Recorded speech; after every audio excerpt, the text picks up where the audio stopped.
ಸಮಸ್ತ ಪ್ರಿಯ ವಿದ್ಯಾರ್ಥಿಗಳಿಗೆ ಆತ್ಮೀಯ ಸ್ವಾಗತ. ಇದು ನಿಮ್ಮ Gurudhyana Navodaya coaching centre registered Jirali. Yes ವಿದ್ಯಾರ್ಥಿಗಳೇ, ಈ ಒಂದು ವಿಡಿಯೋದಲ್ಲಿ ನವೋದಯ ಎಕ್ಸಾಮಿನೇಷನ್ಗೆ ಸಂಬಂಧಪಟ್ಟಂತೆ ಗಣಿತದಲ್ಲಿ ಈ ವರ್ಷ ಯಾವ ರೀತಿಯ ಕ್ವೆಶನನ್ನು ಕೇಳ್ಬೋದು ಅಂತಂದೇಳಿ ಮೋಸ್ಟ್ ಎಕ್ಸ್ಪೆಕ್ಟೆಡ್ ಕ್ವೆಶನನ್ನು ಸಾಲ್ವ್ ಮಾಡಿ ತೋರಿಸ್ತಾ ಇದ್ವಿ. ಹಾಗಾಗಿ ಈ ವಿಡಿಯೋವನ್ನು ಮಿಸ್ ಮಾಡದೆ ಲಾಸ್ಟಿನವರೆಗೂ ನೋಡಿ. ಈ ಒಂದು ವಿಡಿಯೋ ನಿಮಗೆ ಇಷ್ಟ ಆದರೆ ಲೈಕ್ ಮಾಡಿ, ಕಮೆಂಟ್ ಮಾಡಿ, ಶೇರ್ ಮಾಡಿ ಅಂತ ಹೇಳ್ತಾ, ನೀವು ನಮ್ಮ ಚಾನಲನ್ನು ಇಲ್ಲಿವರೆಗೂ ಸಬ್ಸ್ಕ್ರೈಬ್ ಮಾಡ್ಕೊಂಡಿಲ್ಲ ಅಂದರೆ ಸಬ್ಸ್ಕ್ರೈಬ್ ಮಾಡ್ಕೊಳ್ಳಿ. ಎಸ್ ವಿದ್ಯಾರ್ಥಿಗಳ ಕ್ವೆಶನನ್ನು ನೋಡೋಣ. Question number 1. ಫಸ್ಟ್ ಕ್ವೆಶನನ್ನು ಅರ್ಥ ಮಾಡ್ಕೊಳ್ಳಿ. ಯಾವ ಸರಳ ಬಡ್ಡಿ ದರದಂತೆ ಒಂದು ನಿಗದಿತ ಹಣ 20 ವರ್ಷಗಳಲ್ಲಿ ದ್ವಿಗುಣಗೊಳ್ಳುತ್ತದೆ? ಎಸ್, ಕ್ವೆಶನಲ್ಲಿ ಏನು ಕೇಳ್ತಾ ಇದ್ದಾರೆ ಅಂತ ಫಸ್ಟ್ ಅಬ್ಸರ್ವ್ ಮಾಡಿ. ಯಾವ ಸರಳ ಬಡ್ಡಿ ದರದಂತೆ ಅಂದರೆ ಯಾವ ಒಂದು ರೇಟ್ ಆಫ್ ಇಂಟ್ರೆಸ್ಟ್, ಸರಳ ಬಡ್ಡಿ ದರ ಎಷ್ಟಿದ್ರೆ ಒಂದು ನಿಗದಿತ ಹಣ, ಯಾವ ಒಂದು ಸರಳ ಬಡ್ಡಿ ದರದಂತೆ ಅಂದರೆ ಬಡ್ಡಿ ದರವನ್ನು ಕಂಡುಹಿಡಿಯಿರಿ ಅಂತ ಕೇಳ್ತಿದ್ದಾರೆ. ಕ್ಲಿಯರ್? ಎಸ್, ಹಾಗಾದರೆ ಬಡ್ಡಿ ದರವನ್ನು ಕಂಡುಹಿಡಿಬೇಕು ಅಂದರೆ ನಮ್ಗೆ ಏನಿರಬೇಕು ಫಸ್ಟ್ ಅಂದರೆ ಆರ್ ಅಂದರೆ ರೇಟ್ ಆಫ್ ಇಂಟ್ರೆಸ್ಟ್, ಬಡ್ಡಿ ದರವನ್ನು ಕಂಡುಹಿಡಬೇಕು ಅಂದರೆ ನಮಗೆ ಸರಳ ಬಡ್ಡಿ ಇರಬೇಕು. SI × 100 divide by P × T. Yes, SI ಅಂದರೆ ನಮಗೆ ಬಡ್ಡಿ ದರ ಕಂಡುಹಿಡಬೇಕು ಅಂದರೆ ಸರಳ ಬಡ್ಡಿ ಬೇಕು, ಅಸಲು ಬೇಕು ಮತ್ತು ಅವಧಿ ಬೇಕು. ಓಕೆ, P ಅಂದರೆ ಪ್ರಿನ್ಸಿಪಲ್ ಅಮೌಂಟ್, T ಅಂದರೆ ಟೈಮ್, ಅವಧಿ. ಇಲ್ಲಿ ಕ್ವೆಶನಲ್ಲಿ ಏನೇನು ಕೊಟ್ಟಿದ್ದಾರೆ ಅಂದರೆ ಯಾವ ಸರಳ ಬಡ್ಡಿ ದರದಂತೆ ಅಂದರೆ ಆರ್ ಕ್ವೆಶನ್ ಮಾರ್ಕ್ ಇದೆ. ಕ್ಲಿಯರ್? ಒಂದು ನಿಗದಿತ ಹಣ ಅಂದರೆ ಒಂದು ನಿರ್ದಿಷ್ಟ ಹಣ 20 ವರ್ಷಗಳಲ್ಲಿ ದ್ವಿಗುಣಗೊಳ್ಳುತ್ತದೆ ಅಂದರೆ ಡಬಲ್ ಆಗುತ್ತೆ ಅಂತಾರೆ. ಒಂದು ನಿಗದಿತ ಹಣ ಅಂದರೆ ಅದೇನು? ಅಸಲು ಎಷ್ಟಿದೆ ಕೊಟ್ಟಿಲ್ಲ ಅಂದರೆ ಅಸಲು ಅಂದರೆ P ಪ್ರಿನ್ಸಿಪಲ್ ಅಮೌಂಟು ಸಹ ಇಲ್ಲ. ನಿಗದಿತ ಹಣ 20 ವರ್ಷಗಳಲ್ಲಿ, ಟೈಮ್ ಅವಧಿ ಎಷ್ಟಿದೆ? 20 ವರ್ಷ, 20 ಇಯರ್, 20 ವರ್ಷಗಳಲ್ಲಿ ದ್ವಿಗುಣಗೊಳ್ಳುತ್ತದೆ ಅಂದರೆ ಡಬಲ್ ಆಗುತ್ತೆ ಅಂತ ಹೇಳ್ತಾರೆ. ಒಂದು ನಿರ್ದಿಷ್ಟ ಹಣ, ನಿಗದಿತ ಹಣ ಅಥವಾ ನಿಗದಿತ ಮೊಬೈಲ್ ಅಂದರೆ ಒಂದು ನಿರ್ದಿಷ್ಟ ಹಣ, ಅದು ಎಷ್ಟಿದೆ ಅಸಲು ಅಂತ ಗೊತ್ತಿಲ್ಲ. ಎಸ್ ಅಂದರೆ ನಮಗೆ ಈಗ ಬಡ್ಡಿ ದರ ಕಂಡುಹಿಡಿಬೇಕು ಅಂದರೆ ಸರಳ ಬಡ್ಡಿ ಬೇಕು, ಅಸಲು ಬೇಕು, ಟೈಮ್ ಬೇಕು. ಟೈಮ್ ಮಾತ್ರ ಇದೆ ಇಲ್ಲಿ ಕ್ವೆಶನಲ್ಲಿ, ಟೈಮ್ ಮಾತ್ರ ಇದೆ, ಸರಳ ಬಡ್ಡಿ ಇಲ್ಲ, ಅಸಲು ಇಲ್ಲ. ಅಂದರೆ ಯಾವ ರೀತಿ ಅದನ್ನು ನಾವು ಇಲ್ಲಿ ಈ ಕ್ವೆಶನಲ್ಲಿ ಯಾವೊಂದು ಟ್ರಿಕ್ಸನ್ನು, ಯಾವೊಂದು ಪಾಯಿಂಟನ್ನು ಆಧಾರವಾಗಿ ಇಟ್ಕೊಂಡು ನಾವು ಅಸಲನ್ನು ಮತ್ತು ಸರಳ ಬಡ್ಡಿಯನ್ನು ತಗೋಬೋದಪ್ಪ ಅಂದರೆ ನೋಡಿ, ಇಲ್ಲಿ ಒಂದು ನಿಗದಿತ ಹಣ, ಒಂದು ನಿರ್ದಿಷ್ಟ ಹಣ ಅಂದರೆ ಏನು ಮಾಡ್ಬೇಕು ನಾವು? ಒಂದು ನಿರ್ದಿಷ್ಟ ಹಣವನ್ನು 100 ರೂಪಾಯಿ ಅಂತ ತೊಗೋಬೇಕು. ನಿಗದಿತ ಹಣ, ನಿಗದಿತ ಮೊಬೈಲ್ ಅಂತ ಬಂದರೆ ನೀವೇ ಮಾಡಿ ಅದನ್ನು 100 ರೂಪಾಯಿ ಅಂತ ತಗೊಳ್ರಿ. ಯಾವುದನ್ನು? ಅಸಲನ್ನು 100 ರೂಪಾಯಿ ಅಂತ ತೊಗೊಳ್ಳಿ. ಕ್ಲಿಯರ್? 100 ರೂಪಾಯಿ ಅಂತ ತೊಗೊಂಡ್ರೆ ಅದು 20 ವರ್ಷಗಳಲ್ಲಿ ಎಷ್ಟಾಗುತ್ತೆ ಅಂತ ಹೇಳ್ತಿದ್ರೆ ದ್ವಿಗುಣಗೊಳ್ಳುತ್ತದೆ ಅಂತ ಹೇಳ್ತಿದ್ದಾರೆ. ಅಂದರೆ ಡಬಲ್ ಆಗುತ್ತೆ ಅಂತ ಹೇಳ್ತಿದ್ದಾರೆ. 100 ರೂಪಾಯಿ ಇದ್ದದ್ದು ಡಬಲ್ ಆಯಿತು ಅಂದರೆ 200 ರೂಪಾಯಿ ಆಗುತ್ತೆ. ಓಕೆ, 100 ರೂಪಾಯಿ ಅಸಲಿದ್ದದ್ದು 200 ರೂಪಾಯಿ ಆಯಿತು ಅಂದರೆ ಮತ್ತೇನು ಸೇರ್ಕೊಂತು? ಮತ್ತೆ ಎಕ್ಸ್ಟ್ರಾ 100 ರೂಪಾಯಿ ಸೇರ್ಕೊಂತಲ್ಲ, ಅದು ಏನಾಗಿರುತ್ತೆ? ಕ್ಲಿಯರ್? ಅರ್ಥ ಆಯ್ತಲ್ಲ? ಈಗ 100 ರೂಪಾಯಿ ಇದ್ದದ್ದು ದ್ವಿಗುಣಗೊಳ್ಳುತ್ತದೆ ಅಂದರೆ 20 ವರ್ಷಗಳ ನಂತರ ಡಬಲ್ ಆಗುತ್ತೆ ಅಂತ ಅರ್ಥ. 100 ರೂಪಾಯಿದು ಡಬಲ್ ಅಂದರೆ 200 ರೂಪಾಯಿ ಆಯಿತು. ಅಸಲು 100 ರೂಪಾಯಿದು 200 ರೂಪಾಯಿ ಆಯ್ತು ಅಂದ್ರೆ ಅದೇನು? ಅಮೌಂಟ್, ಮೊತ್ತ.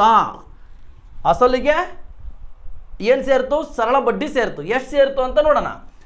ಎಸ್, ಅಮೌಂಟ್ ಎಷ್ಟಾಯಿತು? 20 ವರ್ಷಗಳ ನಂತರ 20 ವರ್ಷಗಳಿಗೆ 200 ರೂಪಾಯಿ ಆಯಿತು. 100 ರೂಪಾಯಿ ಇದ್ದದ್ದು ಡಬಲ್ ಆಯಿತು, ದ್ವಿಗುಣಗೊಳ್ತು ಅಂದರೆ 200 ರೂಪಾಯಿ ಆಯಿತು. ಓಕೆ, ಈ ಅಮೌಂಟಲ್ಲಿ ಏನೇನಿರುತ್ತೆ? ಅಸಲು ಮತ್ತು ಸರಳ ಬಡ್ಡಿ ಇರುತ್ತೆ. ಏನು? P ಪ್ಲಸ್ SI ಅಂದರೆ ಅಸಲು ಮತ್ತು ಸರಳ ಬಡ್ಡಿ ಸೇರಿದರೆ ಅದು ಅಮೌಂಟ್ ಆಗಿರುತ್ತೆ, ಮೊತ್ತ ಆಗಿರುತ್ತೆ. ಅಂದರೆ ಈ 200 ರೂಪಾಯಿದಲ್ಲಿ ಅಸಲು 100 ರೂಪಾಯಿ ಇತ್ತಾನೆ, ಆ 100 ರೂಪಾಯಿಯನ್ನು ಕಳೀರಿ ಅಂದರೆ P ಅಸಲನ್ನು ಕಳೀರಿ, ಉಳಿಯೋದು 100 ರೂಪಾಯಿ ಏನಾಗಿರುತ್ತೆ? SI ಆಗಿರುತ್ತೆ. ಕ್ಲಿಯರ್? ಓಕೆ, ನಮಗೆ ನೋಡಿ SI ಸಿಕ್ತು, P ಸಿಕ್ತು, ಟೈಮ್ ಇದೆ. ಈಗ ನಾವು ಬಡ್ಡಿ ದರ ಒಟ್ಟು ನಡಿಬೋದಲ್ಲ, ಮೆಥಡ್ ಫಾಲೋ ಅಪ್ ಆಯ್ತಲ್ಲ? ಎಸ್. ಓಕೆ ವಿದ್ಯಾರ್ಥಿಗಳೇ, ನೋಡಿ ಮೋಸ್ಟ್ ಇಂಪಾರ್ಟೆಂಟ್ ಕ್ವೆಶನ್ ಇದು. ಈ ರೀತಿಯ ಕ್ವೆಶನನ್ನು ಕೇಳ್ತಾ ಇರ್ತಾರೆ, ಚೆನ್ನಾಗಿ ಪ್ರಾಕ್ಟೀಸ್ ಮಾಡಿ, ಕಾನ್ಸೆಪ್ಟನ್ನು ಅರ್ಥ ಮಾಡ್ಕೊಳ್ಳಿ. Okay, clear? ಅರ್ಥ ಆಯ್ತಲ್ಲ? ಈಗ ಅರ್ಥ ಆಯ್ತಲ್ಲ? ಎಸ್. ನೋಡಿ, ಈಗ ಬಡ್ಡಿ ದರ R = ರೇಟ್ ಆಫ್ ಇಂಟ್ರೆಸ್ಟ್ ಅಂದರೆ ಬಡ್ಡಿ ದರ. SI ಎಷ್ಟಿದೆ? 100 ಇದೆ. SI ಎಷ್ಟಿದೆ? 100 ಇದೆ. ಎಸ್, 100 × 100 ಡಿವೈಡ್ ಬೈ P ಎಷ್ಟಿದೆ? P 100 ರೂಪಾಯಿ ಇದೆ. ಇಂಟು ಟೈಮ್ ಎಷ್ಟಿದೆ 20 ವರ್ಷ ಇದೆ. Clear? Okay, yes right. 101 direct cancel ಆಯ್ತಾ? ಎಸ್, ಈ 0 ಡೈರೆಕ್ಟ್ ಕ್ಯಾನ್ಸಲ್ ಆಯ್ತಾ? 2 1 2 5 10. 5% ಬಡ್ಡಿ ದರ ಎಷ್ಟು? 5%. ಓಕೆ, 5% ಸರಳ ಬಡ್ಡಿ ದರದಂತೆ ಒಂದು ನಿಗದಿತ ಹಣ 20 ವರ್ಷಗಳಲ್ಲಿ ಡಬಲ್ ಆಗುತ್ತೆ, ದ್ವಿಗುಣಗೊಳ್ಳುತ್ತೆ. ಯಾವೊಂದು ಮೆಥಡನ್ನು ಫಾಲೋಅಪ್ ಮಾಡಬೇಕು ಅಂತ ಅರ್ಥ ಆಯ್ತಲ್ಲ? ಕಾನ್ಸೆಪ್ಟನ್ನು ಅರ್ಥ ಆಯ್ತಲ್ಲ? ಕಾನ್ಸೆಪ್ಟನ್ನು ಅರ್ಥ ಮಾಡ್ಕೋಬೇಕು. ಈ ರೀತಿಯ ಪ್ರಾಬ್ಲಮನ್ನು ಸಾಲ್ವ್ ಮಾಡಬೇಕು ಅಂದರೆ ಮೋಸ್ಟ್ ಇಂಪಾರ್ಟೆಂಟ್ ಕಾನ್ಸೆಪ್ಟನ್ನು ಅರ್ಥ ಮಾಡ್ಕೊಂಡಿರಬೇಕು. ಕ್ಲಿಯರ್? ಓಕೆ, ನೆಕ್ಸ್ಟ್ ಕ್ವಶನ್ ವಿದ್ಯಾರ್ಥಿಗಳೇ, ಕ್ವಶನ್ ನಂಬರ್ 2 ಅಬ್ಸರ್ವ್ ಮಾಡಿ. ಕ್ವಶನ್ನ ಅಬ್ಸರ್ವ್ ಮಾಡಿ. ಒಂದು ನಿಗದಿತ ಹಣ 16% ಸರಳ ಬಡ್ಡಿ ದರದಂತೆ ಎಷ್ಟು ವರ್ಷಗಳ ನಂತರ 5 ಪಟ್ಟಾಗುತ್ತದೆ? ಎಸ್, ಕ್ವಶನ್ನ ಅಬ್ಸರ್ವ್ ಮಾಡಿ. ಒಂದು ನಿಗದಿತ ಹಣ 16% ಸರಳ ಬಡ್ಡಿ ದರದಂತೆ ಎಷ್ಟು ವರ್ಷಗಳ ನಂತರ 5 ಪಟ್ಟಾಗುತ್ತದೆ? ಎಸ್, ನೋಡಿ, ಸೇಮ್ ಕಾನ್ಸೆಪ್ಟ್. ಇಂದಿನ ಕ್ವಶನ್ನು ಈ ಕ್ವಶನ್ನು ಸೇಮ್ ಕಾನ್ಸೆಪ್ಟ್, ಆದರೆ ಅಲ್ಲಿ ಬಡ್ಡಿ ದರ ಕೇಳಿದ್ರು, ಇಲ್ಲಿ ಎಷ್ಟು ವರ್ಷಗಳ ನಂತರ. ಎಸ್, ಫಸ್ಟ್ ಈಗ ಎಷ್ಟು ವರ್ಷಗಳ ನಂತರ ಅಂದರೆ ಟೈಮ್ ಬೇಕು, ಅವಧಿ ಬೇಕು ಅಂದರೆ ನಮಗೆ ಫಾರ್ಮುಲಾ ಏನು ಹೇಳುತ್ತೆ? ಸೂತ್ರ ಏನು ಹೇಳುತ್ತೆ? Time equals SI into 100 divide by P into R. Okay, ಕ್ವಶನಲ್ಲಿ ಏನೇನಿದೆ ಹಂಗಾರೆ? ಕ್ಲಿಯರ್? ಕ್ವಶನಲ್ಲಿ ಏನಿದೆ? ಒಂದು ನಿಗದಿತ ಹಣ ಅಂದರೆ ಅದು ಅಸಲು, ಪ್ರಿನ್ಸಿಪಲ್ ಅಮೌಂಟ್ ಎಷ್ಟಿದೆ ಗೊತ್ತಿಲ್ಲ, P ಕ್ವಶನ್ ಮಾರ್ಕ್ ಇದೆ. ಕ್ಲಿಯರ್? 16% ಸರಳ ಬಡ್ಡಿ ದರದಂತೆ, ಎಸ್, R ಇದೆ, ಬಡ್ಡಿ ದರ ಇದೆ. ರೇಟ್ ಆಫ್ ಇಂಟ್ರೆಸ್ಟ್ ಎಷ್ಟಿದೆ? 16% ಇದೆ. ಕ್ಲಿಯರ್? ಬಡ್ಡಿ ದರದಂತೆ ಎಷ್ಟು ವರ್ಷಗಳ ನಂತರ, ಟೈಮ್ ಕ್ವಶನ್ ಮಾರ್ಕ್, ನಂತರ 5 ಪಟ್ಟಾಗುತ್ತದೆ. ಎಸ್, ಸೇಮ್ ಕಾನ್ಸೆಪ್ಟ್ ಏನು? ಇಂದಿನ ಕ್ವಶನ್ ಈ ಕ್ವಶನ್ನು ಒಂದೇ ರೀತಿಯ ಮೆಥಡಲ್ಲಿ ಮಾಡ್ತಕ್ಕಂಥದ್ದು. ಕ್ಲಿಯರ್? ಅರ್ಥ ಆಯ್ತಾ? ಎಸ್, ನಮಗೆ ಟೈಮ್ ಬೇಕು ಅಂದರೆ SI ಬೇಕು, ಸರಳ ಬಡ್ಡಿ ಬೇಕು, ಅಸಲು ಬೇಕು, ಬಡ್ಡಿ ದರ ಬೇಕು.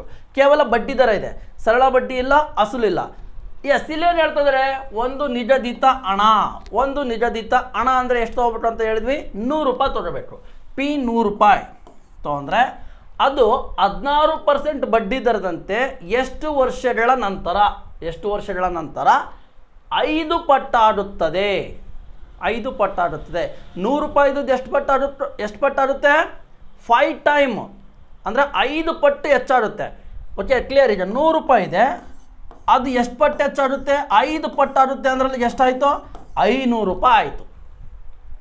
ಓಕೆ, 16% ಬಡ್ಡಿ ದರದಂತೆ ಒಂದು ನಿಗದಿತ ಹಣ ಅಂದರೆ 100 ರೂಪಾಯಿ ತೊಗೋಬೇಕು. ಅದು ಎಷ್ಟಾಗುತ್ತೆ? 5 ಪಟ್ಟಾಗುತ್ತೆ ಅಂದರೆ 500 ರೂಪಾಯಿ ಆಯಿತು. 500 ರೂಪಾಯಿ ಏನದು? ಅಮೌಂಟ್ ಅಂದರೆ ಮೊತ್ತ.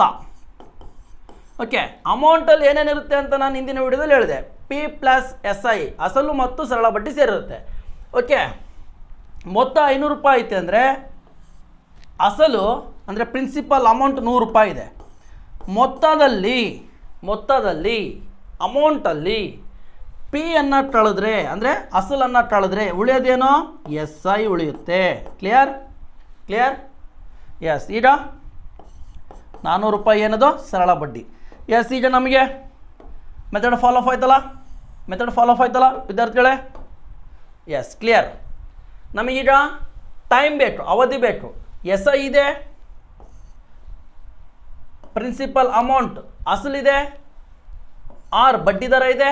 ಎಸ್, ಹೀಗಾದರೆ ನಾವು ಅವಧಿ ಎಷ್ಟು ಅಂತ ಕಂಡಿಬೋದು. T ಈಕ್ವಲ್ಸ್ SI ಎಷ್ಟಿದೆ? 400 ಅಂದರೆ ಸರಳ ಬಡ್ಡಿ ಎಷ್ಟಿದೆ? 400 ಇಂಟು 100 ಡಿವೈಡ್ ಬೈ P ಎಷ್ಟಿದೆ? 100 ಇಂಟು ಬಡ್ಡಿ ದರ ಎಷ್ಟಿದೆ? 16%. ಕ್ಲಿಯರ್? ಓಕೆ ವಿದ್ಯಾರ್ಥಿಗಳೇ, ಕಾನ್ಸೆಪ್ಟನ್ನು ಅರ್ಥ ಮಾಡ್ಕೋಬೇಕು. ಎಸ್, ನೋಡಿ, ಈ 100 ಡೈರೆಕ್ಟಾಗಿ ಕ್ಯಾನ್ಸಲ್ ಆಯ್ತಾ? ಕ್ಯಾನ್ಸಲ್ ಆಯ್ತಲ್ಲ? ನೆಕ್ಸ್ಟ್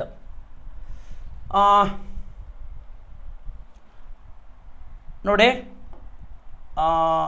8 2 16,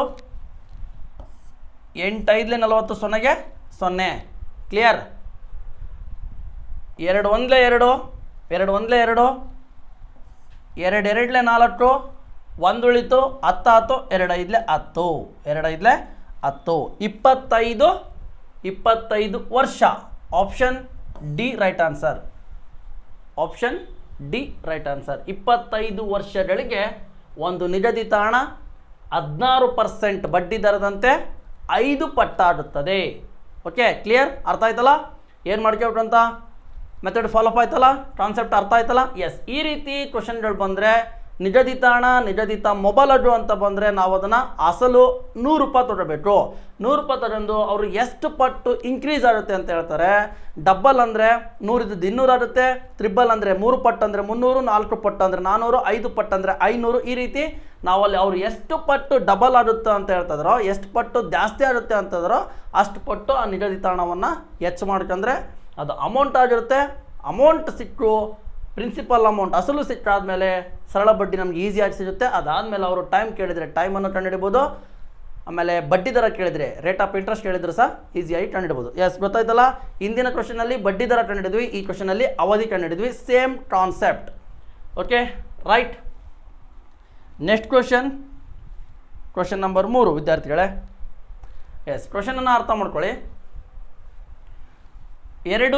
1 ವರ್ಷಕ್ಕೆ ಒಂದು ನಿಗದಿತ ಹಣದ ಮೇಲಿನ ಸರಳ ಬಡ್ಡಿಯು ನಿಗದಿತ ಹಣದ 5/4 ಆಗಿದೆ. ಹಾಗಾದರೆ ಬಡ್ಡಿ ದರ ಎಷ್ಟು? Yes, very important question. ಸ್ವಲ್ಪ ಡಿಫ್ರೆಂಟಾಗಿ ಕೇಳ್ತಾ ಇದ್ದಾರೆ. ಈ ರೀತಿ ಕ್ವಶನನ್ನು ಸಾಲ್ವ್ ಮಾಡೋದನ್ನು ನೀವು ಕಲಿಬೇಕು. ಏನು ನೋಡಿ, ಸೇಮ್ ಏನು 1, 2ನೇ ಕ್ವಶನಲ್ಲಿ ಏನು ಮೆಥಡ್ ಫಾಲೋಅಪ್ ಮಾಡಿದ್ರೋ ಅದೇ ಮೆಥಡ್ ಫಾಲೋಅಪ್ ಮಾಡಬೇಕು. ಆದರೆ ಸ್ವಲ್ಪ ಕ್ವಶನ್ನಲ್ಲಿ ಇರ್ತಕ್ಕಂಥ ಟ್ವಿಸ್ಟನ್ನು ಅರ್ಥ ಮಾಡ್ಕೋಬೇಕು. ಕ್ಲಿಯರ್? 1 ವರ್ಷಕ್ಕೆ ಒಂದು ನಿಗದಿತ ಹಣ. ಓಕೆ, ಫಸ್ಟ್ ಏನಿದೆ? ಟೈಮ್ ಇದೆ. ಟೈಮ್ ಎಷ್ಟಿದೆ? 1 ವರ್ಷ ಅಂದರೆ ಇಯರ್. ಒಂದು ನಿಗದಿತ ಹಣ ಅಂದರೆ ಪ್ರಿನ್ಸಿಪಲ್ ಅಮೌಂಟ್ ಅಂದರೆ ಅಸಲು ಕ್ವಶನ್ ಮಾರ್ಕ್ ಇದೆ. ಹಣದ ಮೇಲಿನ ಸರಳ ಬಡ್ಡಿಯು, ಒಂದು ನಿಗದಿತ ಹಣದ ಮೇಲಿನ ಸರಳ ಬಡ್ಡಿಯು ನಿಗದಿತ ಹಣದ 5/4 ಆಗಿದೆ. ನಿಗದಿತ ಹಣದ 5/4 ಆಗಿದೆ. ಎಸ್ ಐ ಏನಾಗಿದೆ? ಅಸಲಿನ 5/4 ಇದೆ. 5/4 ಯಾವುದು? ಅಸಲು ಎಷ್ಟಿದೆ? ಆ ಪಿ ಏನಿದೆ, ಆ ಪಿನ 5/4 ಇದೆ. ಪಿ ಎಷ್ಟಿದೆ ಗೊತ್ತಿಲ್ಲ, ಇರಲಿ, ಆಗಿದೆ. ಹಾಗಾದರೆ ಬಡ್ಡಿ ದರ ಎಷ್ಟು? ಬಡ್ಡಿ ದರ ಎಷ್ಟು? 6 ಅಂದರೆ rate of interest question mark. Yes, ನೋಡಿ ವಿದ್ಯಾರ್ಥಿಗಳೇ. ಎಸ್, ನಿಗದಿತ ಹಣ ಅಂದರೆ ಎಷ್ಟು ಅಂತ ತೊಗೊಳ್ಬೇಕು ಅಂತ ಹೇಳಿದ್ವಿ. ನಿಗದಿತ ಹಣ ಅಂದರೆ 100 ರೂಪಾಯಿ ಅಂತ ತೊಗೊಳ್ಬೇಕು. ಕ್ಲಿಯರಾ? 100 ರೂಪಾಯಿ ಅಂದರೆ ಅಸಲು 100 ರೂಪಾಯಿ ಇದೆ. ಅಸಲು 100 ರೂಪಾಯಿ ಇದ್ದರೆ ಸರಳ ಬಡ್ಡಿ ಎಷ್ಟು ಅಂತ ಹೇಳ್ತಿದ್ದಾರೆ? ಸರಳ ಬಡ್ಡಿ ಎಸ್ ಐ, ಸಿಂಪಲ್ ಇಂಟ್ರೆಸ್ಟ್ ಎಷ್ಟು ಅಂತ ಹೇಳ್ತಿದ್ದಾರೆ?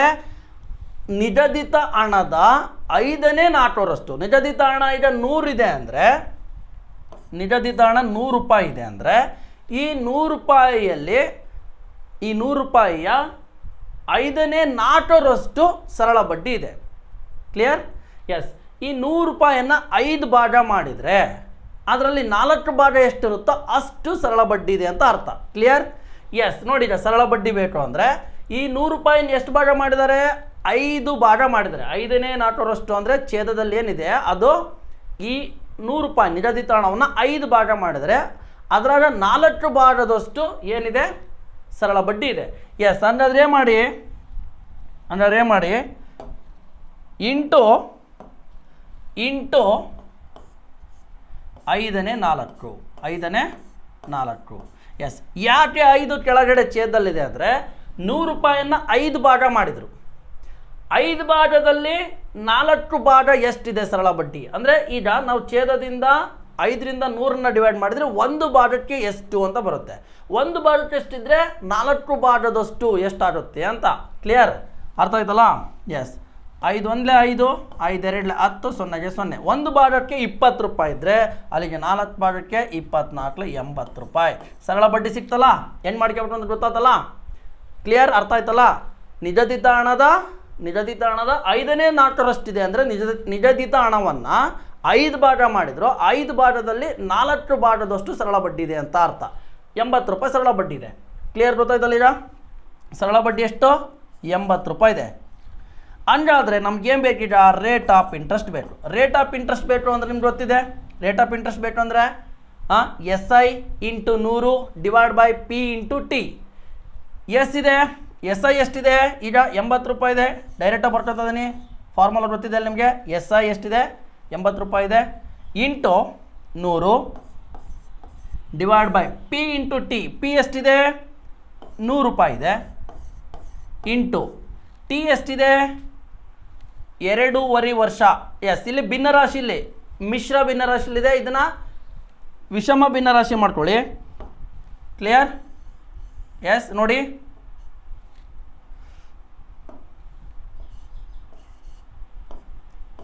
Okay, clear? 2 2 4 1 5, ಎರಡನೇ 5 ವರ್ಷ ಆಯಿತು. ಓಕೆ, ಎಸ್, ಈಗ ಎರಡನೇ 5 ಹೆಂಗೆ ಬರೀಬೇಕು? ಈ ಅಂಶ ಏನಿದೆ ಕೆಳಗಡೆ ಉಳಿಯುತ್ತೆ ಇಂಟು ಈ ಛೇದ ಮೇಲ್ಗಡೆ ಬರುತ್ತೆ. ಎಸ್, ಇದನ್ನು ಬರೆಯಕ್ಕೆ ಬರ್ತಾ ಇರ್ಬೇಕು ನಿಮಗೆ. ಅಬ್ಸರ್ವ್ ಮಾಡಬೇಕು, ಭಿನ್ನರಾಶಿ ಇದ್ದದನ್ನು ಹೆಂಗೆ ಬರ್ಕೋಬೇಕು ಅಂತ. ಈ 5 ಛೇದದಲ್ಲೇ ಉಳಿಯುತ್ತೆ, ಈ ಅಂಶ ಮೇಲ್ಗಡೆ ಬರುತ್ತೆ. ವ್ಯುತ್ಕ್ರಮ ರೂಪ ಪಡ್ಕೊಳ್ಳೋದು ಅಂತ ಡಿವೈಡ್ ಮಾಡಬೇಕಾದ್ರೆ. ಎಸ್, ಈಗ ನೋಡಿ ಈ 100 ಈ 100 ಡೈರೆಕ್ಟ್ ಕ್ಯಾನ್ಸಲ್ ಆಯಿತು. 5 1 5, 5 1 5, 8ರಲ್ಲಿ 5 ಹೋದರೆ 3 ಉಳಿತು, 5 6 30. ಎಸ್, ಛೇದದಲ್ಲಿ 1 ಉಳಿದ್ರೆ ಕಂಪ್ಲೀಟ್. 16 2 32%. 32%. ಓಕೆ, ಬಡ್ಡಿ ದರ ಎಷ್ಟಿದೆ 32%. ಎರಡನೇ 1 ವರ್ಷಕ್ಕೆ ಒಂದು ನಿಗದಿತ ಹಣದ ಮೇಲಿನ ಸರಳ ಬಡ್ಡಿಯು ನಿಗದಿತ ಹಣದ 5/4 ಆಗಿದೆ ಅಂದರೆ ಅದರ ಬಡ್ಡಿ ದರ ಎಷ್ಟಿರುತ್ತೆ 32% ಇರುತ್ತೆ. 32% ಇರುತ್ತೆ. Clear? Yes, option A right answer. Clear? ಅರ್ಥ ಆಯ್ತಲ್ಲ? Most important question. ಈ ರೀತಿಯ ಪ್ರಾಬ್ಲಮನ್ನು ಸಾಲ್ವ್ ಮಾಡಿದಾಗ ನಿಮಗೆ ಹೆಚ್ಚು ಮಾರ್ಕ್ಸ್ ಬರ್ತಾ ಇರ್ತವೆ. Okay, clear? ನೆಕ್ಸ್ಟ್ ಕ್ವಶನ್ ವಿದ್ಯಾರ್ಥಿಗಳೇ, ಕ್ವಶನ್ ನಂಬರ್ 4. ಮೋಸ್ಟ್ ಇಂಪಾರ್ಟೆಂಟ್ ಕ್ವಶನ್ಗಳು ಇವೆಲ್ಲ. ಸರಳ ಬಡ್ಡಿಯ ಮೇಲೆ ಸಿಂಪಲ್ ಆಗಿ ಸರಳ ಬಡ್ಡಿ ಕಂಡುಹಿಡಿಯಿರಿ, ಅಥವಾ ಸರಳ ಬಡ್ಡಿ ಕಂಡುಹಿಡಿಯಿರಿ, ಅಸಲು ಕಂಡುಹಿಡಿಯಿರಿ. ಡೈರೆಕ್ಟಾಗಿ ಕೇಳಿಬಿಟ್ರೆ ಎಲ್ಲ ವಿದ್ಯಾರ್ಥಿಗಳು ಮಾಡ್ತಾ ಇರ್ತಾರೆ. ಆದರೆ ಈ ರೀತಿಯ ಅಪ್ಲೈಡ್ ಲೆವೆಲ್ ಕ್ವಶನನ್ನು ಮಾಡೋದನ್ನು ಪ್ರಾಕ್ಟೀಸ್ ಮಾಡಬೇಕು. ಓಕೆನಾ? S, question number 4. ಎಸ್, ಈಗ ನೀವೇ ಈಸಿಯಾಗಿ ಸಾಲ್ವ್ ಮಾಡ್ತೀರಾ. 10 ವರ್ಷಗಳಲ್ಲಿ ಯಾವ ಬಡ್ಡಿ ದರದಂತೆ Rs. 500 ದ್ವಿಗುಣಗೊಳ್ಳುವುದು? ಎಸ್, ನೋಡಿ ಇಲ್ಲಿ ಮತ್ತೊಂದು ಅಂಶವನ್ನು, ಮತ್ತೊಂದು ಪಾಯಿಂಟನ್ನು ಎಷ್ಟ ಕೊಟ್ಟಿದ್ದಾರೆ. Same concept. 10 ವರ್ಷಗಳಲ್ಲಿ, ಟೈಮ್ 10 ವರ್ಷ, ಯಾವ ಬಡ್ಡಿ ದರದಂತೆ R?500 ದ್ವಿಗುಣಗೊಳ್ಳುವುದು? Rs. ಏನದು ಅಂದರೆ ಅಸಲು, ಪ್ರಿನ್ಸಿಪಲ್ ಅಮೌಂಟ್. ದ್ವಿಗುಣಗೊಳ್ಳುವುದು ಅಂದರೆ 500 ಇದ್ದದ್ದು ಡಬಲ್ ಆದರೆ 1000 ರೂಪಾಯಿ ಆಯಿತು. 1000 ರೂಪಾಯಿ, 500 ರೂಪಾಯಿ ಇದ್ದದ್ದು 1000 ರೂಪಾಯಿ ಆಯಿತು ಅಂದರೆ ಅದು ಅಮೌಂಟ್, ಮೊತ್ತ. 500 ರೂಪಾಯಿ ಬಡ್ಡಿ ಕೊಟ್ಟಿರ್ತೀರಿ ನೀವು, 500 ರೂಪಾಯಿ ಬಡ್ಡಿ ಕೊಟ್ಟಿರ್ತೀರ. ಅದು 10 ವರ್ಷ ಆದಮೇಲೆ ಡಬಲ್ ಆಯಿತು ಅಂದರೆ ಏನು ಬಂದು ಸೇರ್ಕೊಂಡಿರುತ್ತೆ ಅಲ್ಲಿ? ಸರಳ ಬಡ್ಡಿ ಸೇರ್ಕೊಂಡಿರುತ್ತೆ. 500 + 500 1000 ರೂಪಾಯಿ, ಅದೇನೋ ಡಬಲ್ ಆಯಿತು ಅಂದರೆ 1000 ರೂಪಾಯಿ ಆಯಿತು. ಈ ಮೊತ್ತದಲ್ಲಿ ಅಸಲು ಮತ್ತು ಸರಳ ಬಡ್ಡಿ ಇದೆ, ಅಸಲು ಮತ್ತು ಸರಳ ಬಡ್ಡಿ ಇದೆ ಮೊತ್ತದಲ್ಲಿ. ಹಾಗಾಗಿ ಈ ಮೊತ್ತದಲ್ಲಿ ಅಸಲನ್ನು ಕಳೆದ್ರೆ ಉಳಿಯೋದೇನೋ ಸರಳ ಬಡ್ಡಿ. ಓಕೆ, ಕಾನ್ಸೆಪ್ಟ್ ಅರ್ಥ ಆಗಲಿ ಅಂತ ಇದೆಲ್ಲ ಬರೆದು ಮಾಡಿಸ್ತದೆ. ಡೈರೆಕ್ಟಾಗಿ ಸಹ ಮಾಡ್ಬೋದು ನೀವು, ಕಾನ್ಸೆಪ್ಟ್ ಅರ್ಥ ಆಗಿದ್ರೆ. ಎಸ್, ಈಗ ನಮಗೆ ಎಸ್ ಐ ಇದೆ, ಅಸಲಿದೆ, ಟೈಮ್ ಇದೆ. ಬಡ್ಡಿ ದರ ಕಂಡುಹಿಡಿಬೋದಲ್ಲ ಈಸಿಯಾಗಿ. ಎಸ್, ರೇಟ್ ಆಫ್ ಇಂಟ್ರೆಸ್ಟ್ ಬಡ್ಡಿ ದರ ಕಾಣಿಸ್ತಾ ಇಲ್ಲ? ಎಸ್, ಬೇರೆ ತೋನ.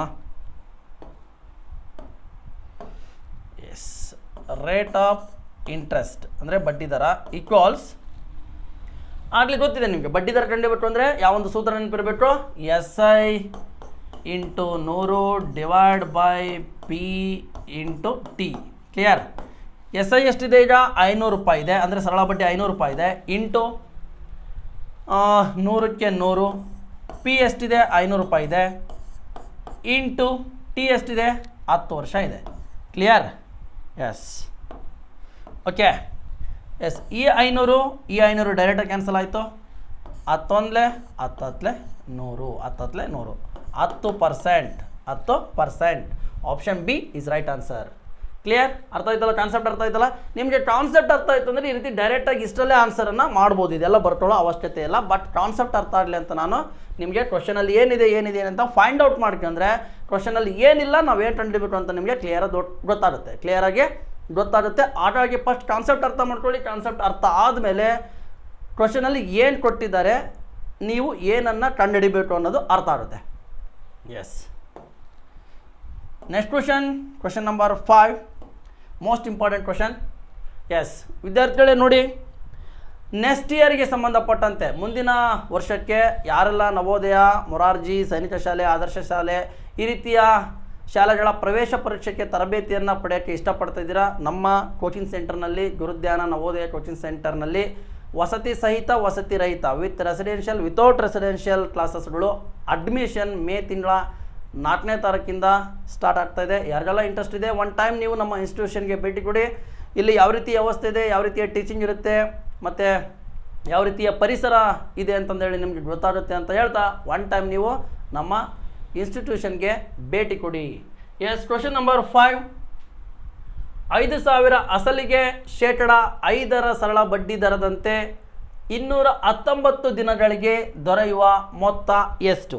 ಎಸ್ ನೋಡಿ, ಏನಿಲ್ಲಿ ಅಂದರೆ ಟೈಮ್ ಅಬ್ಸರ್ವ್ ಮಾಡಬೇಕು ವಿದ್ಯಾರ್ಥಿಗಳು. 5% ಅಸಲಿಗೆ ಅಂದರೆ ಪಿ ಎಷ್ಟಿದೆ? 5% ಅಲ್ಲ, ಸಾರಿ, 5,000 ಅಸಲಿಗೆ, ಅಸಲು 5,000 ಅಸಲಿಗೆ, ಅಸಲು ಎಷ್ಟಿದೆ? 5,000. 5,000 ಅಸಲಿಗೆ ಶೇಕಡ 5 ಸರಳ ಬಡ್ಡಿ ದರದಂತೆ, ಶೇಕಡ 5 ಸರಳ ಬಡ್ಡಿ ದರದಂತೆ ಅಂದರೆ ರೇಟ್ ಆಫ್ ಇಂಟ್ರೆಸ್ಟ್ ಎಷ್ಟಿದೆ? 5% ಇದೆ. ಸಾಲಿಯಾನ ಅಂತಲೂ ಸಹ ಯೂಸ್ ಮಾಡ್ತಾರೆ. ಸಾಲಿಯಾನ 5 ಸರಳ ಬಡ್ಡಿ ದರದಂತೆ ಅಂದರೆ ವಾರ್ಷಿಕ, ವರ್ಷಕ್ಕೆ ಅಂತ. ಓಕೆ, ಶೇಕಡ 5 ಸರಳ ಬಡ್ಡಿ ದರದಂತೆ ಅಂದರೆ ರೇಟ್ ಆಫ್ ಇಂಟ್ರೆಸ್ಟ್ 5% ಇದೆ ಬಡ್ಡಿ ದರದಂತೆ 219 ದಿನಗಳಿಗೆ ಅಂದರೆ ಟೈಮ್ ಅವಧಿ 219 ದಿನಗಳು ದೊರೆಯುವ ಮೊತ್ತ ಎಷ್ಟು? ಅಮೌಂಟ್ ಕೇಳ್ತಾ ಇದ್ದಾರೆ, amount question mark. Yes, most important ವಿದ್ಯಾರ್ಥಿಗಳೇ ಗಮನಿಸಿ, ಮೋಸ್ಟ್ ಇಂಪಾರ್ಟೆಂಟ್. ಇಲ್ಲಿ ಅವಧಿಯನ್ನು, ಟೈಮನ್ನು ದಿನಗಳಲ್ಲಿ ಕೊಟ್ಟಿದ್ದಾರೆ. ಎಸ್, ಸರಳ ಬಡ್ಡಿಯಲ್ಲಿ ಯಾವುದೇ ಒಂದು ಪ್ರಾಬ್ಲಮನ್ನು ಸಾಲ್ವ್ ಮಾಡೋಕ್ಕೆ ಅಂದರೆ ಟೈಮ್ ವರ್ಷದಲ್ಲಿರಬೇಕು. ಟೈಮ್ ವರ್ಷದಲ್ಲಿರಬೇಕು. ಅವರು ದಿನದಲ್ಲಿ ಕೊಟ್ಟಿರಲಿ, ತಿಂಗಳಲ್ಲಿ ಕೊಟ್ಟಿರಲಿ, ನಾವು ಅದನ್ನು ವರ್ಷಕ್ಕೆ ಬದಲಾವಣೆ ಮಾಡಿಕೊಂಡ್ರೆ ಮಾತ್ರ ನಮಗೆ ಆನ್ಸರ್ ಕರೆಕ್ಟಾಗಿ ಬರುತ್ತೆ, ಅಂದರೆ ಪ್ರಾಬ್ಲಮ್ ರೈಟ್ ಆಗುತ್ತೆ. ಕ್ಲಿಯರ್? ಅಂದರೆ ಈ ದಿನ ಇರೋದನ್ನು ವರ್ಷಕ್ಕೆ ಯಾವ ರೀತಿ ಬದಲಾವಣೆ ಮಾಡ್ಕೋಬೇಕು? ಓಕೆ, ದಿನ ಇರ್ತಕ್ಕಂಥದ್ದನ್ನ ವರ್ಷಕ್ಕೆ ಯಾವ ರೀತಿ ಬದಲಾವಣೆ ಮಾಡ್ಕೋಬೇಕಪ್ಪ ಅಂದರೆ ಇದನ್ನು 365ರಿಂದ ಡಿವೈಡ್ ಮಾಡಬೇಕು. ಇಲ್ಲಿ ಕೊಟ್ಟಂಥ ದಿನಗಳನ್ನು ವರ್ಷಕ್ಕೆ ಪರಿವರ್ತನೆ ಮಾಡ್ಕೋಬೇಕು ಅಂದರೆ 365ರಿಂದ ಡಿವೈಡ್ ಮಾಡಬೇಕು. ಯಾಕೆ 365ರಿಂದ ಡಿವೈಡ್ ಮಾಡಬೇಕು? ಒಂದು ವರ್ಷಕ್ಕೆ 365 ದಿನಗಳು. ಹಾಗಾಗಿ ನಾವು 365ಇಂದ ಅಲ್ಲಿ ಕೊಟ್ಟಿರ್ತಕ್ಕಂಥ ಡೇಸ್ ಎಷ್ಟಿರುತ್ತೆ, ದಿನ ಎಷ್ಟಿರುತ್ತೆ ಅದನ್ನು ಡಿವೈಡ್ ಮಾಡಿದ್ರೆ ಇದು ವರ್ಷಕ್ಕೆ ಪರಿವರ್ತನೆ ಆಗುತ್ತೆ. ಇಲ್ಲಿ ಡಿವೈಡ್ ಮಾಡೋಕ್ಕೆ ಹೋಗ್ಬೇಡ್ರಿ, ಈ ರೀತಿ ವರ್ಷಕ್ಕೆ ಪರಿವರ್ತನೆ ಆಗೋ ಮೆಥಡ್ ಇದು. ಇಷ್ಟು ಮಾಡ್ಕೊಂಡಿರ್ರಿ. ಎಸ್, ಈಗ ಅಮೌಂಟ್ ಬೇಕು ಅಂದರೆ ನಮಗೆ SI ಬೇಕು. ಇಲ್ಲಿ ಅಸಲಿದೆ, SI ಇಲ್ಲ ಅಂದರೆ ಸರಳ ಬಡ್ಡಿ ಬೇಕು. ನಮಗೆ ಮೊತ್ತ ಬೇಕು ಅಂದರೆ ಸರಳ ಬಡ್ಡಿ ಬೇಕು. ಎಸ್, ಹಾಗಾಗಿ ನಾವು ಫಸ್ಟ್ ಸರಳ ಬಡ್ಡಿ ಕಂಡುಹಿಡ್ಕೋಬೇಕು. ಸರಳ ಬಡ್ಡಿ ಬೇಕು ಅಂದರೆ ಏನು ಗೊತ್ತಿದೆ? ಸರಳ ಬಡ್ಡಿ ಬೇಕು ಅಂದರೆ SI ಈಕ್ವಲ್ಸ್ ಅಂದರೆ ಸರಳ ಬಡ್ಡಿ equals simple interest equals P into T into R divide by 100. ಈ ಒಂದು ಫಾರ್ಮುಲಾ ಗೊತ್ತಿರಬೇಕು, ಈ ಒಂದು ಸೂತ್ರ ಗೊತ್ತಿರಬೇಕು ನಿಮಗೆ. ಎಸ್, ಇಲ್ಲಿ P ಇದೆ ರೈಟ್, T ಇದೆ ರೈಟ್, R ಇದೆ ರೈಟ್. ಎಸ್, ಅಂದರೆ ಸರಳ ಬಡ್ಡಿಯನ್ನು ನಾವು ಡೈರೆಕ್ಟಾಗಿ ಕಂಡುಹಿಡಿಬೋದು. ಸರಳ ಬಡ್ಡಿಯನ್ನು ನಾವು ಈಗ ಕಂಡುಹಿಡಿಬೋದು. S right.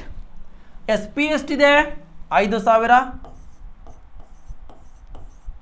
ಇಂಟು ಟೈಮ್ ಎಷ್ಟಿದೆ? ಇಲ್ಲಿ ಹೆಂಗಿದೆ ಹಂಗೆ ಬರ್ಕೊಡ್ರಿ. ಟೈಮ್ 365ನೇ 219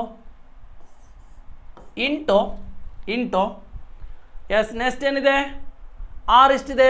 ಬಡ್ಡಿದ ಎಷ್ಟಿದೆ? 5% ಡಿವೈಡ್ ಬೈ 100ಕ್ಕೆ 100. ಕ್ಲಿಯರ್? ಗೊತ್ತಾಯ್ತಲ್ಲ? ಎಸ್, ಈಗ ಡಿವೈಡ್ ಮಾಡಿ.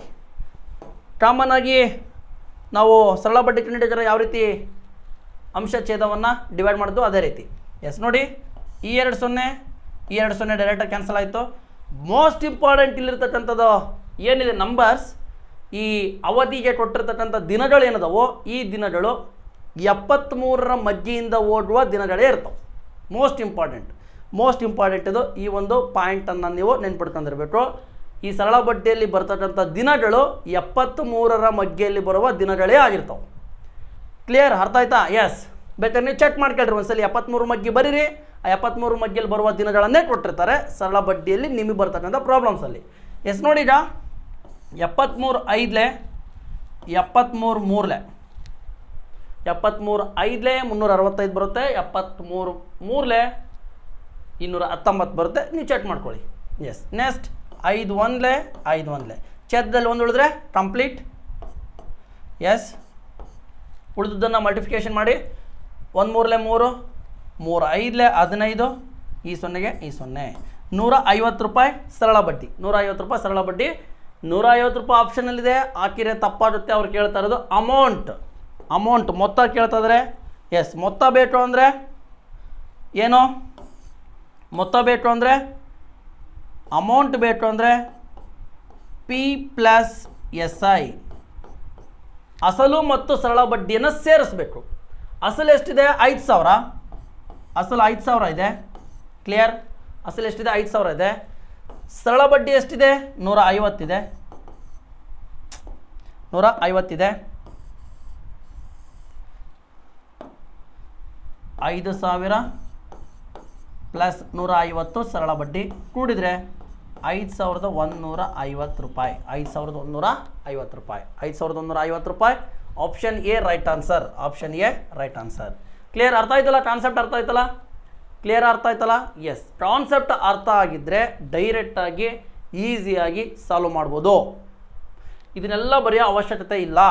ಬಟ್ ನಿಮಗೆ ಕಾನ್ಸೆಪ್ಟ್ ಅರ್ಥ ಆಗಲಿ ಅಂತಂದೇಳಿ ನಾನು ಡೀಟೇಲಾಗಿ ತೋರಿಸಿದ್ದೀನಿ. ಕಾನ್ಸೆಪ್ಟ್ ಅರ್ಥ ಆಯಿತು ಅಂದರೆ ಡೈರೆಕ್ಟಾಗಿ ಪ್ರಾಬ್ಲಮ್ ಏನಿದೆ ಫಾರ್ಮುಲಾ ಹಾಕ್ಕೊಂಡು ಡೈರೆಕ್ಟಾಗಿ ಸರಳ ಬಡ್ಡಿ ಹಿಡಿದು ಡೈರೆಕ್ಟಾಗಿ ಅಮೌಂಟ್ ಎಷ್ಟು ಬರುತ್ತೆ ಅಂತ ನೋಡ್ಬೋದು. ಎಸ್ ವಿದ್ಯಾರ್ಥಿಗಳು ನೋಡಿದ್ರಲ್ಲ, ಇಲ್ಲಿ ಏನು ನಾವು ಈ ವಿಡಿಯೋದಲ್ಲಿ ತೋರಿಸ್ಕೊಟ್ಟಂಥ ಈ 5 ಕ್ವೆಶನ್ಗಳು ಸರಳ ಬಡ್ಡಿಗೆ ಸಂಬಂಧಪಟ್ಟಂಥ, ಸಿಂಪಲ್ ಇಂಟ್ರೆಸ್ಟಿಗೆ ಸಂಬಂಧಪಟ್ಟಂಥ ಈ 5 ಕ್ವೆಶನ್ಗಳು ಮೋಸ್ಟ್ ಇಂಪಾರ್ಟೆಂಟ್ ಕ್ವೆಶನ್ಗಳು. ಈ ರೀತಿಯ ಪ್ರಾಬ್ಲಮ್ಸನ್ನು ನೀವು ಪ್ರಾಕ್ಟೀಸ್ ಮಾಡಿ, ಕಾನ್ಸೆಪ್ಟನ್ನು ಅರ್ಥ ಮಾಡ್ಕೊಳ್ರಿ. ಈಗ ನಾವು ಹೇಳ್ಕೊಟ್ಟಂಥ ಮೆಥಡನ್ನು ಫಾಲೋ ಅಪ್ ಮಾಡಿ ಸಾಲ್ವ್ ಮಾಡೋದನ್ನು ಕಲೀರಿ. ಈ ರೀತಿಯ ಕ್ವೆಶನನ್ನು ಸಾಲ್ವ್ ಮಾಡೋದು ಕಲಿತ್ರೆ, ಈ ರೀತಿಯ ಕ್ವೆಶನನ್ನು ಎಕ್ಸಾಮಿನೇಷನಲ್ಲಿ ಕೇಳಿದರೆ ಇದಕ್ಕೆ ನೀವು ಸಾಲ್ವ್ ಮಾಡಿ ರೈಟ್ ಆನ್ಸರನ್ನು, ರೈಟ್ ಅಂದರೆ ಪ್ರಾಬ್ಲಮನ್ನು ಕರೆಕ್ಟಾಗಿ ಸಾಲ್ವ್ ಮಾಡಿದರೆ ಅಂದರೆ ನಿಮಗೆ ಹೆಚ್ಚು ಅಂಕಗಳು ಸಿಗ್ತಾ ಇರ್ತವೆ. ಎಸ್. ಓಕೆ ಗೊತ್ತಾಯ್ತಲ್ಲ ವಿದ್ಯಾರ್ಥಿಗಳೇ? ಇದೇ ರೀತಿ ಇನ್ನು ಪ್ರತಿನಿತ್ಯ ಬೇರೆ ಬೇರೆ ರೀತಿಯ ಹೊಸ ವೀಡಿಯೋಸ್ಗಳನ್ನು ನಮ್ಮ ಒಂದು ಗುರುಜ್ಞಾನ ನವೋದಯ ಕೋಚಿಂಗ್ ಸೆಂಟರ್ ಮೂಲಕ ಕೊಡ್ತಾ ಇರ್ತೀವಿ. ಮತ್ತು ಲೈವ್ ಕ್ಲಾಸಸ್ ಇರುತ್ತೆ. ಹಾಗಾಗಿ ಯಾರೆಲ್ಲ ವಿದ್ಯಾರ್ಥಿಗಳು ನಮ್ಮ ಚಾನಲನ್ನು ಸಬ್ಸ್ಕ್ರೈಬ್ ಮಾಡ್ಕೊಂಡಿಲ್ಲ, ಇವತ್ತೇ ಸಬ್ಸ್ಕ್ರೈಬ್ ಮಾಡ್ಕೊಳ್ಳಿ. ಮತ್ತು ನಾವು ಕೊಡ್ತಕ್ಕಂಥ ವೀಡಿಯೋಸ್ ನಿಮಗೆಲ್ಲ ಇಷ್ಟ ಆಗ್ತಾ ಇದ್ದರೆ ಲೈಕ್ ಮಾಡಿ, ಕಮೆಂಟ್ ಮಾಡಿ, ಶೇರ್ ಮಾಡಿ ಅಂತ ಹೇಳ್ತಾ ಇವತ್ತಿನ ಈ ಒಂದು ವಿಡಿಯೋವನ್ನು ಮುಕ್ತಾಯಗೊಳಿಸೋಣ. ಮತ್ತೆ ಮುಂದಿನ ವಿಡಿಯೋದಲ್ಲಿ ನಾವು ನೀವು ಭೇಟಿಯಾಗೋಣ. ಅಲ್ಲಿವರೆಗೂ ಎಲ್ರಿಗೂ ಧನ್ಯವಾದಗಳು.